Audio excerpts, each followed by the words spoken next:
Puji Tuhan karena kami dapat hadir bersama-sama dengan jemaat Tuhan pada malam ini dalam ibadah dua sisi. Nah, ini merupakan sisi yang pertama dan yang keesokan harinya adalah sisi yang kedua. Jadi kita sangat percaya persekutuan kita di dalam Tuhan Yesus Kristus tidak akan sia-sia dan kita akan terus mengalami apa yang daripada Tuhan, baik melalui pujian penyembahan dan firman-Nya. Pada tahun 1984, ini merupakan peristiwa yang benar-benar saya saksikan. Waktu itu kurang lebih saya dalam kerja 4 ataupun kerja 5 di kampung halaman. Jadi ini merupakan satu peristiwa di mana kami pergi mandi sungai. Mandi sungai, maklumlah orang kampung suka mandi sungai. Dan waktu itu saya tidak mandi bersama dengan kawan-kawan, kami hanya melihat orang mandi. Dan tiba-tiba ada satu ibu datang dan pergi ke sungai karena di kampung kita ada batang kayu, apa nama itu? Palang kata kayak itu. Ada tempat kita pergi ke sungai melalui kayu besar itu. Jadi ibu ini pergi dan dia letak bakul sabunnya dan terus mandi. Dan menurut sejarah kata mereka dia ada satu penyakit gila babi. Jadi kalau orang yang gila babi ini bila-bila masa saja dia akan datang, dia tidak boleh dekat sungai sebenarnya. Sebenarnya tidak boleh dekat sungai kalau penyakitnya datang. Tapi waktu kami melihat ada bakul sabunnya, tetapi orangnya tidak ada. Tadi ibu itu di sana, tapi di mana dia pergi? Apakah dia terus menyelam? Jadi kami merasa curiga. Di mana ibu ini? Lama-lama kurang lebih ada beberapa menit, hampir setengah jam dan kurang lebih setengah jam tidak muncul di mana tubuh ibu itu. Jadi kami pun memanggil seorang bapak di tepi sana, tolong bapak pergi tengok, tidak ada ibu di sana lagi. Dia punya bakul sabun masih ada, tapi tubuhnya tidak ada. Ini betul-betul terjadi waktu bapak itu pergi, rupanya dia sudah tenggelam dekat itu batang. Saya pun merasa itu merupakan pengalaman yang tidak pernah kita sangka-sangkakan. Waktu itu juga ibu itu meninggal dunia. Karena mungkin waktu itu dia punya penyakit datang dan terus tenggelam di sana.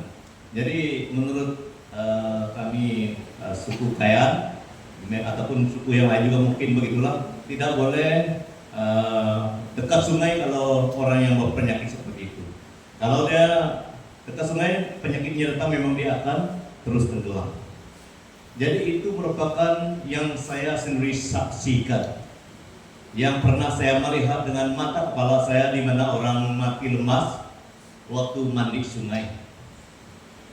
Jadi adapun saya menyatakan seperti ini karena ini merupakan satu kesaksian yang pernah saya alami. Tetapi lebih daripada itu, Bapak Ibu Saudara-saudari, kita perlu menjadi saksi bagi Tuhan Yesus. Amin. Kita perlu menjadi saksi Tuhan karena kita banyak kali belajar tentang firman Tuhan. Kita banyak kali sudah baca firman Tuhan, kita perlu menjadi saksi.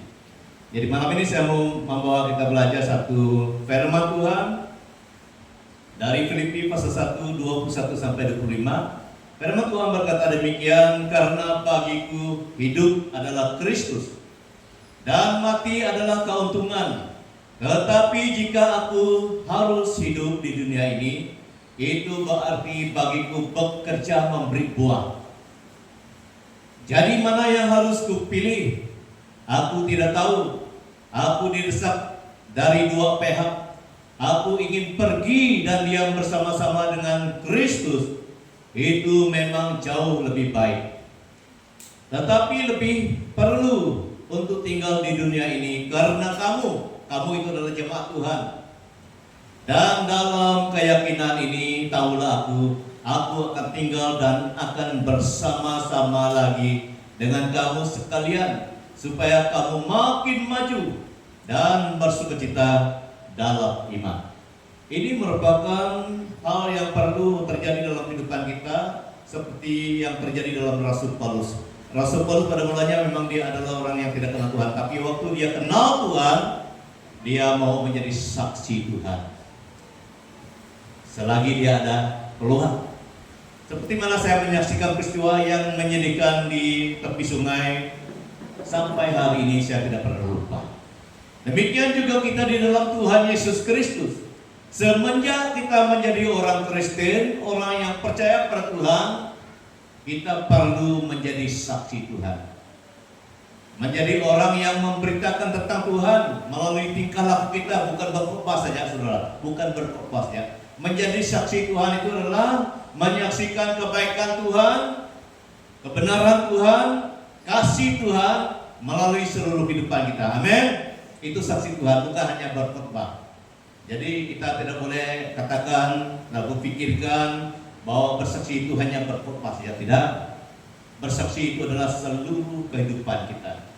Jadi saya sengaja pilih ini untuk menjadi bahan renungan kita pada malam ini, untuk mendorong kita semua.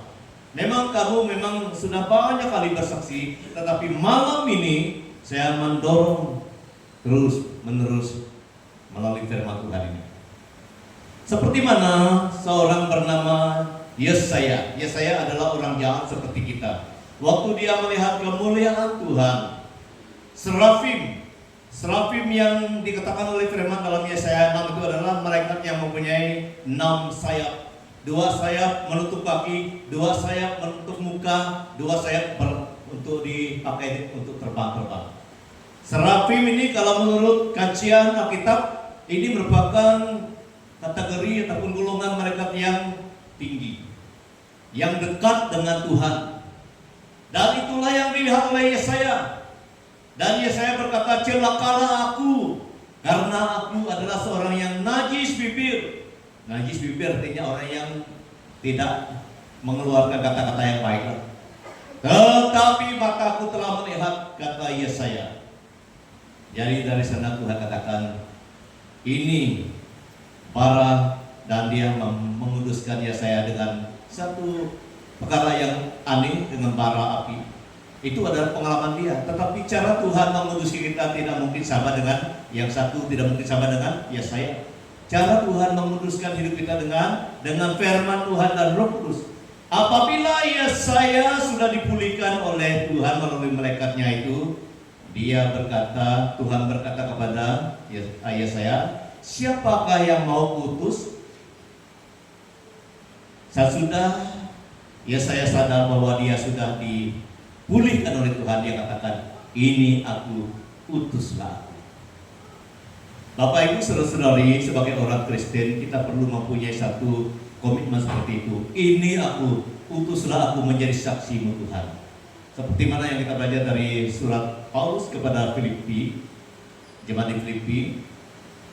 Dia mengajar mereka supaya biarlah mereka hidup untuk Kristus. Jadi apabila kita sadar bahwa kita dipanggil Tuhan, dipilih Tuhan untuk menjadi saksi, pasti ada sasaran hidup kita, ada target kita. Seperti cerita kita tentang sawit di keliling kita nih, ada target kita. Nah, bulan ini saya target untuk mendapatkan begini tahnik. Semua kita ada target. Demikian juga malam ini saya tidak sangka-sangka saya makan daging yang luar biasa. Ada juga yang pasta sediakan. Jadi sasaran pasta ini mungkin mau kami semua sehat walafiat, dan dia sediakan satu lauk yang jarang. Kalau di bandar tidak dapat mencari itu, di mall manapun, di tamu manapun tidak ada orang jual. Yang ada hanya di pedalaman. Jadi saya usaha makan karena saya ada target supaya saya punya bau jadi sembuh. Demikian juga bagi saksi Tuhan, ada sasaran kita, ada target kita, amin. Ada sasaran kita sebagai saksi Tuhan. Kita bukan hanya orang Kristen yang biasa-biasa saja, saudara. Jadi saya banyak cerita dengan Pastor dari memang kita perlu ada visi, ada sasaran kita, bukan kami pastor saja, tetapi semua orang Kristen, amin. Kita perlu ada sasaran kita. Apa sasaran kita? Seperti yang dikatakan oleh Rasul Paulus. Yang pertama, utamakan Kristus. Karena kita sudah sadar bahwa kita ini sudah diselamatkan oleh Tuhan Yesus, kita perlu utamakan Tuhan Yesus dalam kehidupan kita. Dia katakan, Paulus katakan, tulis dalam Filipi ayat 21 itu, Filipi 1:21, karena bagiku hidup adalah Kristus dan mati adalah keuntungan. Jadi ini harus melekat dalam hati dan pikiran kita. Apabila kita hidup, kita harus hidup untuk memuliakan nama Tuhan Yesus. Amin. Dan apabila kita mati, nanti meninggalkan dunia ini, memang kita akan mengalami keuntungan. Pasti. Jadi itu sebabnya kita semangat menjadi orang Kristen, semangat menjadi orang yang bersaksi, karena kita akan mendapat keuntungan daripada Tuhan waktu kita meninggal dunia. Karena bagiku hidup adalah Kristus. Dalam hati kita pada malam ini kita perlu ada kaget, ada sesaran ini, saudara. Karena Tuhan sudah menghidupkan kita, Tuhan sudah menyelamatkan kita, Tuhan sudah membebaskan kita. Dan besok kita akan belajar tentang penderitaan Tuhan. Malam ini kita belajar tentang apa visi kita, apa sasaran kita dengan Tuhan. Kita harus utamakan Dia, karena Dia adalah Bapa kita, karena Dia adalah Tuhan kita. Seperti mana dalam Roma 6 ayat 11, demikian hendaknya kamu memandangnya, bahwa kamu telah mati bagi dosa, tetapi kamu hidup bagi Allah untuk Kristus Yesus, dalam Kristus Yesus. Galatia 2:20, namun aku hidup, tetapi bukan lagi aku hidup sendiri. Namun aku hidup, tetapi bukan lagi aku sendiri yang hidup, melainkan Kristus yang hidup di dalam aku. Kalau kita benar-benar menghargai pengorbanan Tuhan dalam kehidupan kita, kita tidak akan hidup untuk diri kita sendiri. Kita akan hidup bijaksana dengan Tuhan. Ada penghasilan, apa yang patut bagi Tuhan, apa yang patut bagi diri kita dapat agihkan seperti yang dikatakan oleh Tuhan kepada Petrus. Dia minta Petrus memberi dinar pada dia, apa yang di dalam uang ataupun mata uang itu, Petrus. Jadi yang di mata uang itu ada gambar kaisar. Yesus katakan, apa yang wajib kamu berikan kepada kaisar, kaisar itu adalah pemerintah, kamu berikan kepada kaisar. Apa yang wajib kamu berikan kepada Allah, berikanlah kepada Allah. Demikian hidup kita di dalam Tuhan, saudara. Karena Galatia 2:20 katakan, aku hidup, namun aku hidup, tapi bukan aku sendiri yang hidup lagi yang hidup, namun melainkan, tetapi bukan lagi aku sendiri yang hidup, melainkan Kristus yang hidup di dalam aku. Kita harus ingat bahwa di dalam kita ada Roh Kudus, di dalam kita ada firman. Jadi kita hidup bukan untuk diri kita sendiri, kita harus hidup untuk memuliakan nama Tuhan. Amin. Jadi itu sebabnya ada gereja di sini, saudara. Ada gereja di mana-mana. Karena gereja di mana-mana itu adalah untuk dipakai Tuhan, harus dipakai Tuhan untuk menyatakan siapa Tuhan, untuk menyatakan siapa juru selamat dunia ini. Yang kedua, dia katakan, Paulus katakan, dan mati adalah keuntungan. Jadi malam ini saya mau bertanya kepada kamu, kalau kamu dipanggil Tuhan untuk meninggal dunia ini, apakah kamu percaya kamu mendapat keuntungan? Jadi jawab itu dalam hatimu sendiri. Tetapi kalau Paulus katakan dengan penuh iman, dan dengan iman dan pengurapan daripada Roh Kudus, dia tulis ini, dia nyatakan dari dulu, sekarang kita terus nyatakan, dan mati adalah keuntungan. Ini sebenarnya kehidupan kita di dalam Tuhan Yesus. Kita harus percaya apabila kita mati, meninggal dunia ini, kita mendapat keuntungan. Itu sebabnya kita tidak pernah rasa rugi kalau kita memberi dalam pelayanan Tuhan. Kita tidak pernah rasa rugi kalau kita terlibat dalam pelayanan Tuhan, karena itu adalah pelaburan kita dalam kerjaan surga. Amin. Matius katakan, simpanlah harta dalam kerjaan perbendaharaan kerjaan surga, karena di sana tidak pernah hilang. Tetapi apa yang kita simpan di dunia ini boleh dicuri, ngengat dan karat boleh menghancurkannya. Tetapi apabila kita melabur dan terlibat dalam pelayanan Tuhan, itu adalah pelaburan dengan kerjaan surga, tidak akan hilang. Itu sebabnya Paulus katakan, dalam 2 Korintus 4 ayat 17, sebab penderitaan ringan yang sekarang ini mengerjakan bagi kami kemuliaan kekal yang melebihi segala-galanya, jauh lebih besar daripada penderitaan kami. Kalau kita perhatikan apa yang dikatakan oleh Paulus, sangat mengherankan. Sedangkan Paulus begitu menderita. Kalau kamu belajar tentang Paulus, dia pernah ditikam dengan batu bersama dengan Barnabas, hampir mati karena mereka dianggap sebagai dewa, karena mereka menyembuhkan seorang yang lumpuh pada waktu itu. Tetapi Paulus katakan, kami manusia biasa. Penderitaan Paulus itu berat, saudara. Dan kalau saya bandingkan saya dengan Paulus, saya belum sampai ke tahap Paulus.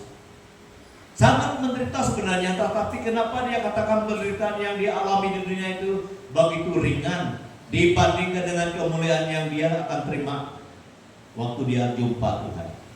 Ini merupakan pandangan iman yang sungguh-sungguh di dalam Tuhan. Jadi kita perlu mempunyai pandangan iman seperti ini, saudara. Jangan kita menjadi orang Kristen yang tidak ada pandangan iman yang seperti ini. Apabila kita menderita, kita merasa bahwa penderitaan kita itu lebih kecil daripada apa yang kita dapat daripada Tuhan. Saya sangat percaya itu, saudara. Apa yang Tuhan sediakan untuk kita itu tidak pernah ada persamaannya apa yang ada di dunia ini. Yang Tuhan sediakan bagi kita adalah kerajaan surga. Kalau kamu baca Wahyu seluruhnya di ujung di fasa-fasa yang terakhir itu, dia pernah katakan, Wahyu katakan dalam Wahyu 20:21 itu, Yerusalem baru, langit yang baru, bumi yang baru, tidak ada penderitaan di sana. Itu sebabnya kita tidak merasa rugi melayani Tuhan, karena apa yang Tuhan sedia bagi kita itu penuh dengan kemuliaan, kebesaran, kuasa Tuhan. Memang di bumi ini banyak susah, saudara, banyak yang menyusahkan kita. Kalau kita melihat masing-masingnya ada pergumulan, kami yang pasta pun ada pergumulan, ada kesusahan. Tetapi kalau kita mempunyai pandangan yang sama dengan Rasul Paulus, penderitaan yang kita alami di dunia ini lebih ringan daripada apa yang Tuhan sediakan untuk kita. Kita akan terhibur. Amin. Kita akan terhibur. Selagi kita hidup di dunia ini, saudara, kita pasti akan berdepan dengan berbagai-bagai penderitaan. Baik itu penderitaan daripada penyakit, penderitaan daripada ekonomi, penderitaan daripada apapun, memang ada. Tetapi apabila kita mempunyai pandangan iman seperti Paulus, kita akan merasa bahwa penderitaan itu lebih kecil daripada apa yang Tuhan sediakan. Sehingga kita tidak pernah lemah semangat hidup bagi Tuhan. Tidak pernah lemah semangat. Yohanes 3 ayat 15 katakan, supaya setiap orang yang percaya padanya beroleh hidup yang kekal. Hidup yang kekal di dalam kerajaan surga. Terlalu besar, terlalu mulia yang Tuhan sediakan untuk kita. Itu sebabnya kita dalam hati kita bukan Paulus saja, tapi kita juga katakan, apabila kita mati pasti mendapat keuntungan daripada Tuhan.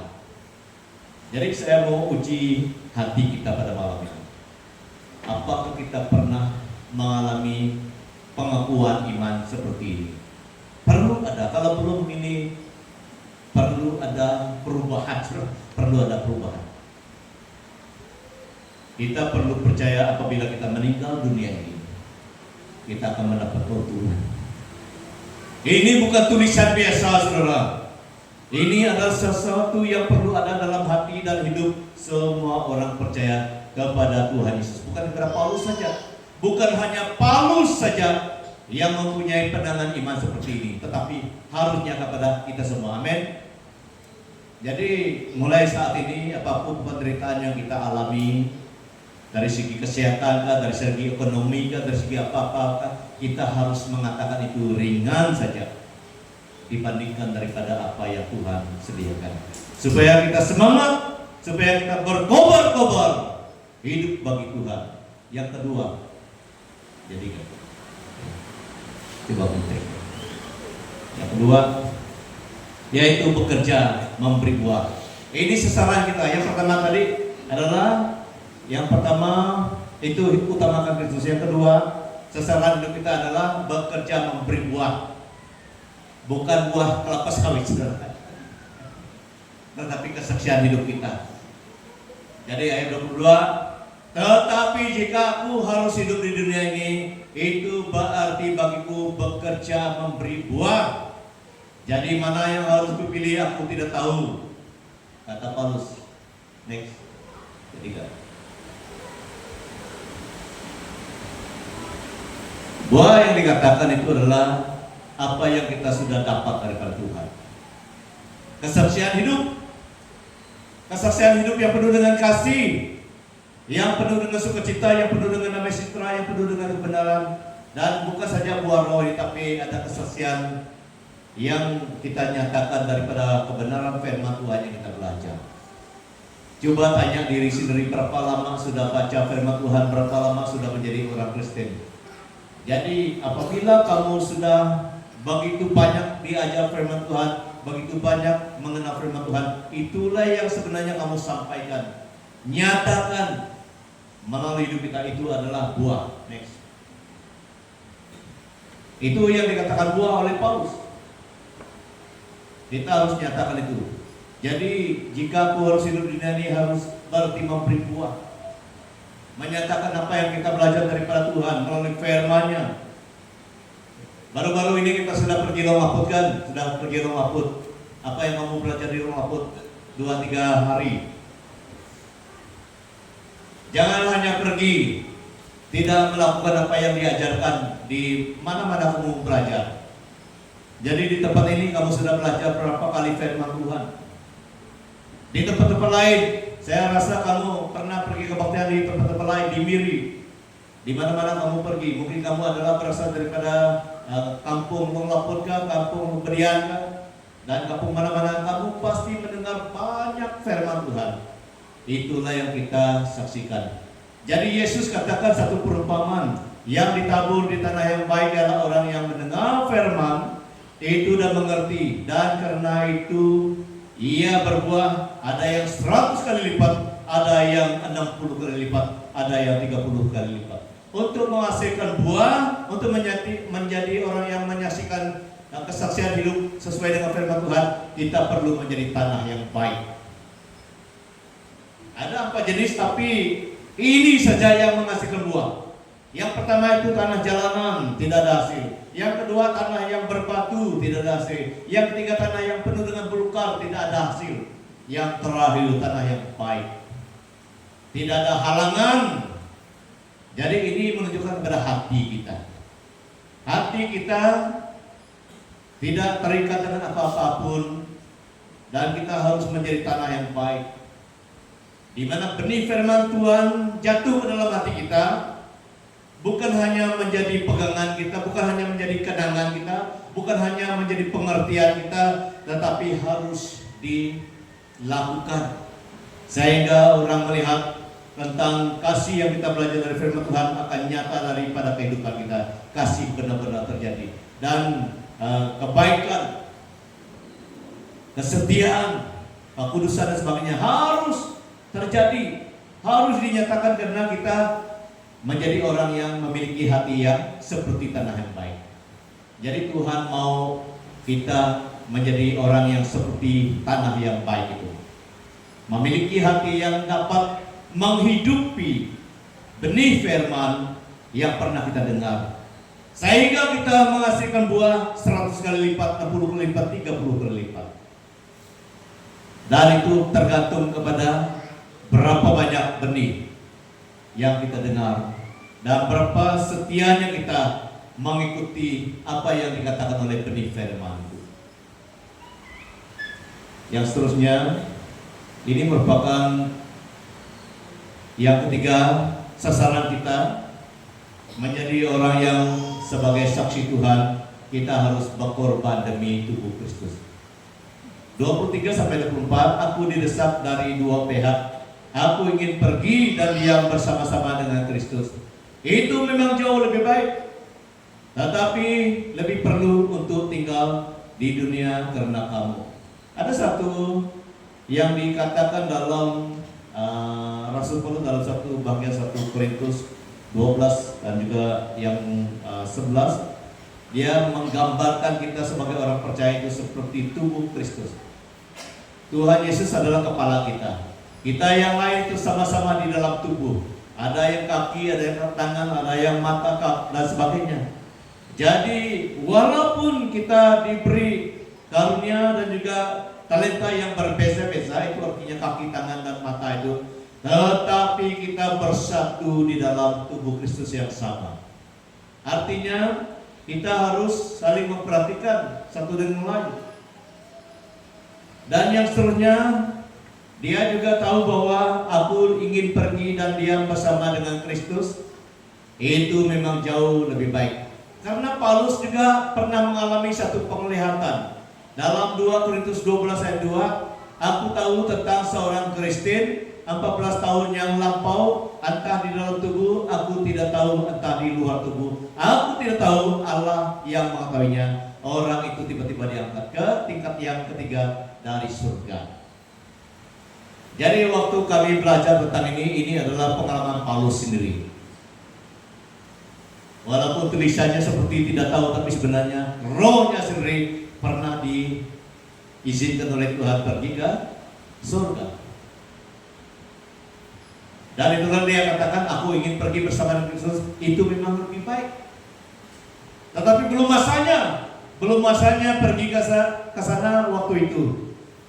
Jadi Bapak Ibu saudara-saudari, tidak perlu kita tunggu mimpi roh kita dibawa ke surga baru kita percaya. Jangan, tidak perlu. Karena di dalam firman Tuhan banyak penyataan yang menyatakan bahwa surga itu memang ada. Amin. Surga itu memang ada. Itulah sebabnya kita mau menjadi orang Kristen, mau melayani Tuhan, karena kita tahu bahwa Kristus dan tempatnya yang kekal itu memang ada. Itulah Paulus katakan, aku ingin pergi dan diam bersama dengan Kristus. Itu memang jauh lebih baik. Kenapa dia katakan jauh lebih baik? Karena dia tahu di tempat Kristus, tapi Tuhan Yesus itu sangat mulia, sangat begitu indah, tidak sama dengan dunia ini. Dia tahu dunia ini penuh dengan kesusahan, masalah dan sebagainya, tetapi di tempat di mana Kristus berada, itu adalah penuh dengan kemuliaan. Jadi kita yang bersaudara dalam Tuhan Yesus, saya mendorong kita dengan teks firman Tuhan ini supaya kita berkorban demi Kristus. Karena apabila kita berkorban demi Kristus, menjadi alatnya, menjadi hambanya, menjadi orang yang suka melayani Tuhan, suka berbakti, suka menyatakan buah yang benar melalui kehidupan kita, kita pasti akan bersama dengan Dia di kerjaan surga. Karena di sana memang ada, pasti ada. Jadi itulah sesaran kita rela berkorban demi tubuh Kristus. Yang kedua, tetapi lebih perlu untuk tinggal di dunia karena kamu. Jadi kita semua ini masih ada di dunia ini. Kita harus menjadi berkat kepada semua kita. Amin. Bukan kami pastor saja, kita semua. Kamu yang anggota gereja, majelis gereja, kita harus menjadi orang yang dipakai Tuhan. Seperti kata Paulus, tetapi lebih perlu untuk tinggal di dunia karena kamu. Jadi Paulus mau menjadi alat Tuhan untuk memberkati jemaat Tuhan yang ada pada masa itu. Jadi kita semua ada peranan masing-masing. Itulah Paulus katakan, aku menanam, Apolos menyiram, tetapi Allah yang memberi pertumbuhan. Jadi artinya pelayanan kita itu memang kita lakukan sesuai dengan panggilan Tuhan. Ada yang majelis gereja, ada yang PW dalam EJK PW dan sebagainya. Kita masing-masingnya menunaikan tanggung jawab kita. Seperti yang dikatakan oleh Paulus, gambaran pelayanan. Aku menanam, Apolos menyiram, tetapi Allah yang memberi pertumbuhan. Sama juga dengan kita hari ini. Kami yang pasta-pasta memberitakan Injil, kamu yang dekat-dekat bersama dengan pasta, masing-masingnya mempunyai tugas pelayanan. Tetapi di dalam tugas pelayanan kita itu Tuhan Allah yang sama, yang memberi pertumbuhan, yang memberi kuasa, yang memberi berkat, yang memberi sesuatu yang menolong kita dan membangun kita. Itulah dalam 1 Timotius Tesalonika 5 ayat 9 katakan, karena itu nasihatlah seorang yang lain dan saling membangunlah kamu seperti memang kamu lakukan. Itu sebabnya kita dapat bertemu hari ini supaya kita mendorong satu dengan lain, supaya kita saling membangun dan saling menjadi alat Tuhan untuk menguatkan satu dengan lain. Jadi ini adalah sasaran kita, berkorban demi tubuh Kristus. Karena pelayanan Tuhan ini adalah milik Tuhan. Dan apapun pelayanan-pelayanan yang kita kerjakan melalui gereja kita di sini maupun kami yang di Miri, itu adalah milik Tuhan. Kita harus berkorban demi tubuh Kristus itu, karena kita tahu bahwa hidup ini adalah kesempatan yang Tuhan berikan. Yang terakhir yang kita belajar pada malam ini, sasaran kita yang terakhir adalah pendorong iman jemaat. 25, Paulus katakan, dan dalam keyakinan ini, tahulah aku akan tinggal dan akan bersama-sama lagi dengan kamu sekalian, supaya kamu makin maju dan bersuka cita dalam iman. Makin maju, perlu makin maju itu. Selagi kita menjadi gereja Tuhan, semakin lama kita menjadi gereja Tuhan, kita harus semakin maju sebenarnya. Saya mau tanya kamu malam ini, berapa lama sudah menjadi orang Kristen? Perlu ada semakin maju itu, seperti yang dikatakan oleh firman Tuhan yang ditulis oleh Paulus. Apabila kita bersatu dalam pelayanan dan selalu dekat dengan Tuhan dan memang mengutamakan firman dan pimpinan Roh Kudus, memang kita akan menjadi pendorong iman jemaat Tuhan. Bukan kami yang pastor saja, tapi kita semua. Itu sebabnya Paulus katakan, aku tinggal bersama-sama dengan kamu sekalian supaya kamu makin maju. Makin maju. Memang ada hal-hal yang mungkin menjadi persoalan di tengah-tengah kita, tapi kita harus pakai hikmat Tuhan, kuasa Tuhan, roh Tuhan, firman Tuhan untuk menyelesaikannya. Di mana-mana, kami yang di bandar, di mana-mana pun memang ada masanya, ada sesuatu yang perlu kita selesai dengan bijaksana. Itu sebabnya kita harus tinggal bersama sekalian supaya apapun yang ada, kita perlu ada kemajuan. Ada kemajuan, karena itu yang Tuhan kehendaki. Filipi 1:12, aku menghendaki saudara-saudara supaya kamu tahu bahwa apa yang terjadi atasku justru telah menyebabkan kemajuan Injil. Jadi apakah selama kita hidup ada kemajuan Injil, ada kemajuan pekerjaan Tuhan dalam kehidupan kita? Ini bukan hanya dalam kehidupan kami yang pastor-pastor tapi menjadi jejak pada, sebenarnya ini harus ada dalam kehidupan kita semua. Ada kemajuan Injil. Karena yang menyebabkan kemajuan Injil itu bukan hikmat kita, tetapi roh Tuhan dan firman Tuhan. Amin. Apabila roh Tuhan dan firman Tuhan benar-benar merekat dan beroperasi dalam hati dan kehidupan kita, memang ada kemajuan Injil. Karena kemajuan Injil itu bukan karena hikmat kita, bukan karena kekuatan kita, tetapi ada penyertaan roh Tuhan. Seperti Galatia 2:20 tadi. Aku hidup bukan aku sendiri yang hidup, tetapi karena Kristus yang hidup bagiku bersama dengan aku. Jadi ini sebenarnya kehidupan orang Kristen yang sejati. Kita hidup bukan kita sendiri yang hidup, tetapi ada Kristus. Kristus hidup bersama dengan kita bukan dengan hal yang lain, tapi dengan firman dan Roh Kudusnya. Itu adalah bukti Kristus bersama dengan kita. Ada firman-Nya, ada Roh Kudusnya dalam diri kita, sehingga ada kemajuan Injil. Kemajuan Injil itu bukan hanya sesuatu yang datang kebetulan begitu saja, tidak. Ada sebabnya, ada puncaknya. Puncaknya adalah kita bersama dengan Tuhan Yesus.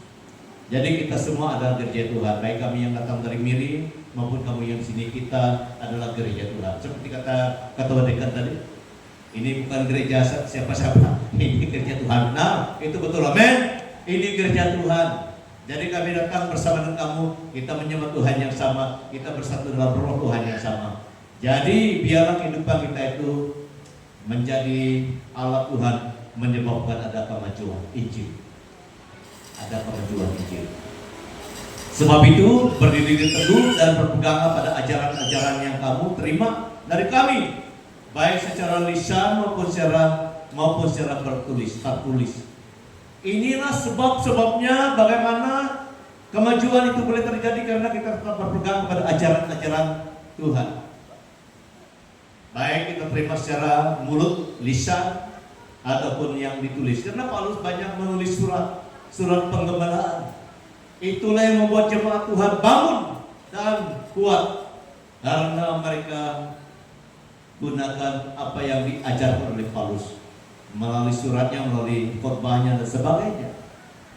Jadi ini adalah peluang yang Tuhan masih berikan kepada kita. Mari kita jadikan hidup kita supaya kita semakin maju dalam Tuhan, dalam Injil Tuhan. Yang terakhir, dan bersukacitalah dalam iman. Ini yang selalu dikatakan oleh Paulus. Kalau kamu baca surat-surat Paulus, dia selalu katakan bersukacitalah, bersukacitalah. Demikian juga kita sebagai sebagai saksi Tuhan yang mempunyai sasaran, kita akan tetap bersukacita karena ada Roh Tuhan, karena ada firman Tuhan di dalam diri kita. Jadi malam ini saya kongsikan tentang apa yang seharusnya menjadi sasaran kita sebagai saksi Tuhan. Kita perlu utamakan Kristus, bekerja memberi buah, berkorban demi tubuh Kristus. Kita harus berkorban. Hidup ini adalah kesempatan. Oh Tuhan, pakailah hidupku. Kita selalu nyanyi-nyanyian ini kan. Kita mau Tuhan pakai. Jadi jangan dia tinggal nyanyian, saudara. Kita perlu nyanyikan itu dengan iman. Jadi inilah kebaikan kita bersatu dalam rumah Tuhan seperti ini. Kita perlu berkorban demi tubuh Kristus. Yang terakhir itu kita perlu menjadi pendorong iman. Memang ada masalah di mana-mana. Memang itu adalah ujian iman. Baik yang diberi dikucing di mana-mana. Tidak ada gereja yang tidak bermasalah. Tapi dengar, kita harus menjadi pendorong iman jemaat Tuhan. Baik dekan-dekan, anggota biasa, dan kita semua. Kita perlu menjadi pendorong iman. Bukan peruntuh. Bukan yang meruntuhkan iman, tetapi kita harus dipakai Tuhan menjadi pendorong iman jemaat Tuhan. Mari kita berdoa. Tuhan Yesus, seperti mana yang dinyatakan oleh hamba-Mu Rasul Paulus, supaya kami harus mempunyai pegangan, mempunyai sasaran hidup di dalam Engkau. Karena Engkau adalah Tuhan yang sudah menyelamatkan kami. Engkau adalah Tuhan yang sudah memberi peluang kepada kami. Seharusnya kami mempunyai sasaran sebagai saksi Tuhan. Kami sudah banyak belajar tentang firman Tuhan. Kami sudah banyak pergi seminar, ikut kebaktian besar-besaran, dan firman Tuhan selalu kami dengar. Itulah yang kami harus saksikan melalui kehidupan kami. Tolong kami semua Tuhan dengan perantaraan kuasa Roh Kudus-Mu. Karena dengan adanya pertolongan daripada kuasa Roh Kudus-Mu, kami semua mampu menjadi saksi Tuhan yang mempunyai sasaran, yang mempunyai wawasan, yang mempunyai visi. Tuhan, pakai kami semua supaya kami ada visi, wawasan, sasaran sesuai dengan kehendak rencana-Mu Bapa. Berkati kami semua. Di dalam dan di atas nama Tuhan kami Yesus Kristus, kami sudah berdoa. Amin. Jadi sampai sekian pemberitaan firman Tuhan, saya kembalikan kepada hamba-Nya yang memimpin kita. Tuhan berkati.